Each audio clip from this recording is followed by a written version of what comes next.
লাখ টাকার বাগান খায় ২ টাকার ছাগলে, এমন গল্প আগেও শোনা গেছে। কিন্তু কোটি টাকার রোলেক্স ঘড়ি গিলে খাওয়ার ঘটনাটি যেন গল্প নয়, একেবারেই বাস্তব। অবিশ্বাস্য হলেও সত্য, ব্রিটেনের এক গরুর পেটে মিলল সেই অতি দামি ঘড়ি যা হারিয়ে গিয়েছিল অর্ধ শতাধিক বছর আগে।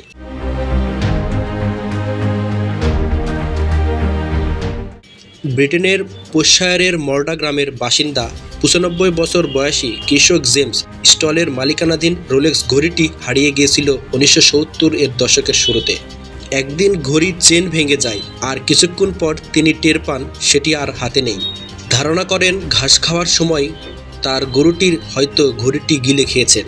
সেই থেকে ঘড়ির কোনো হদিস আর মেলেনি।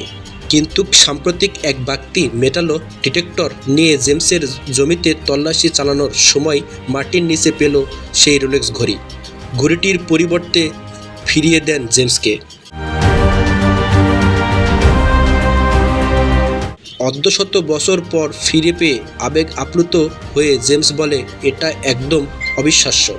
আমি ভেবেছিলাম ঘড়িটি চিরদিনের জন্য হারিয়ে গেছে। যদিও এখন আর ঘড়িটি সচল নয়, তবুও মরিচা পড়েনি, রয়েছে অদ্ভুত সজল আভা। জেমস সেই মানুষটির প্রশংসা করেন, তিনি ঘড়িটি খুঁজে পেয়ে ফেরত দিয়েছেন। উল্লেখ্য, বিলাসবহুল ঘড়ির ব্র্যান্ড রোলেক্স ১৯০৫ সালে যাত্রা শুরু করে। বিশ্বের প্রথম ওয়াটারপ্রুফ ঘড়ি তৈরি করে তারা। বর্তমানে এটি রোলেক্স ঘড়ির দাম কোটি টাকারও বেশি, আর সবচেয়ে সস্তাটির দামও বাংলাদেশের মুদ্রায় ২ লাখ টাকার উপরে।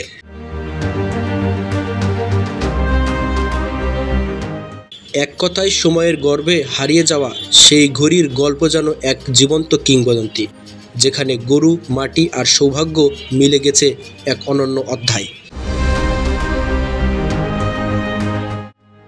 জাকিরুল ইসলাম, টুইট নিউজ।